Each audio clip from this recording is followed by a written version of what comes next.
Hello guys! Ayan, mag-outing kami bukas kaya kukuha kami ngayon ng dahon ng saging para gagawin naming baon. Gagawa kami ng alupe.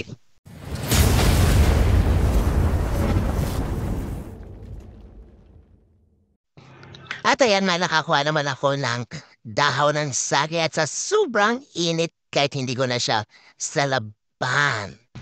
At ayan naman, nagsalabwersa na para mabalatan agad ang kamuting kahoy or ang balinghoy. At ito naman ang buko ay gagayatin naman. At ito naman yung yug para sa ibos. Ang una namin sasalangin ay ang paggawa ng ibos. Ito muna yung gata. Gagawin muna namin siyang latikin. Tapos ilagay namin yung bigas. Kailangan hugasan mo na yung bigas. Pagkatapos ng hugas ng bigas na malagkit, is patuyuin ito para wala siyang tubig. Kailangan dry na dry siya. Pag creamy na ang gata, ilagay na agad ang pinatuyong malagkit para ito ay magiging masarap ang kanyang pagkaluto. Kailangan hindi siya lutong-luto, kailangan tama lang. Kasi nga kailangan pa natin siyang ilaga pagkatapos niya nating lutuin siyan. Ayan, pagkatapos natin hinalo yung bigas dun sa gata, ayan na siya, ilagay natin siya ulit, ibabalot natin siya ulit sa dahon ng niyog. Dahil pagkatapos niyan, ilalaga natin siya. At ayan na nga, isasalansan na natin siya sa malaking kaldero.